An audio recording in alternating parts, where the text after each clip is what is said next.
Atividade número 22 de língua portuguesa. Vamos lá. Por que utilizamos gráficos? A gente utiliza bastante matemática, mas o gráfico é um tipo de texto, sabia? Então, por que utilizamos gráficos? Os gráficos servem para organizar e melhor visualizar informações coletadas em pesquisas e registradas em tabela. Todo gráfico deve ter título, eixos de dados, fonte de dados e legenda. Alguns gráficos podem não ter legenda ou fonte de dados. Então, para fazer um gráfico, o gráfico, então, é um tipo de texto, tá? Ah, mas a gente usa em matemática. A gente analisa gráficos em matemática, mas o jeito que a gente escreve, ele é um tipo de texto. Então, todo gráfico deve ter o título, eixo de dados, fonte de dados e legenda. Todos têm? Alguns não têm, mas deveria ter. Então, ó, o título, preferência de roupa das meninas. Não foi isso que a gente estava pesquisando?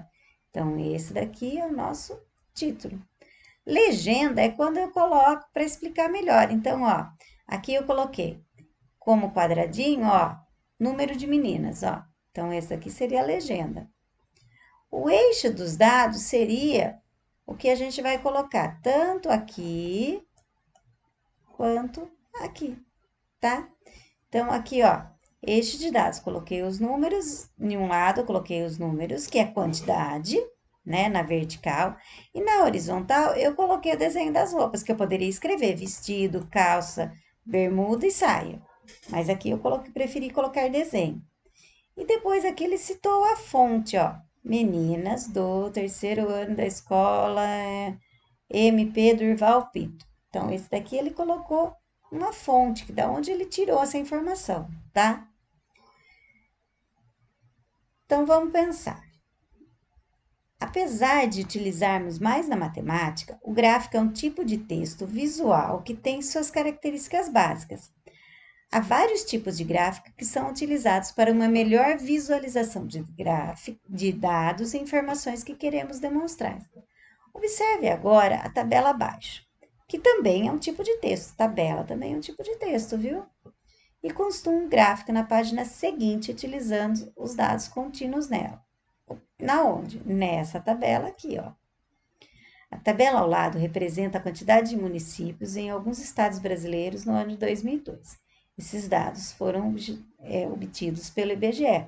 Então, isso daqui, ó, é a nossa fonte IBGE, Instituto Brasileiro de Geografia e Estatística. O que eu tenho nessa tabela? Eu tenho o nome dos alguns estados e o número de municípios. Então, no Acre tem 22, no Amazonas 62, na Bahia 417 e assim por diante. Então, virando a página, o que vocês vão fazer?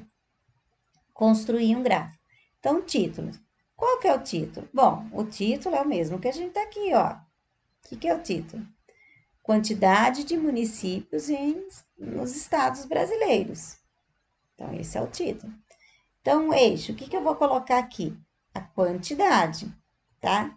Quantidade de municípios. E aqui, os estados. Então, aqui, ó, vou colocar a legenda. Posso colocar lá. Um quadradinho representa 10, o que vocês quiserem. Ou, legenda, quantidade de municípios, que daí eu posso fazer. Nossa, gente, mas eu vou ter que fazer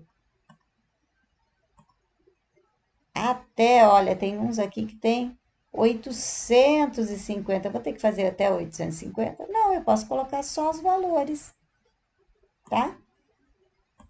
Então, não preciso fazer do 0 até 800. Eu posso fazer cada um no seu eixo aqui. Lembrando que o 800 tem que estar mais alto, tá? Então, a gente vai fazendo por ordem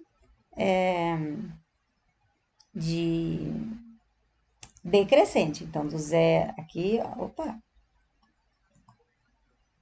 Aqui seria o 0, tá? E vai subindo. E aqui, então, aqui a gente pode pôr o número de municípios e aqui os estados, tá? Então, daí você vai escrever o que é. Então, essa é a nossa atividade aqui, número 22 de língua portuguesa. Então, é construção de um gráfico.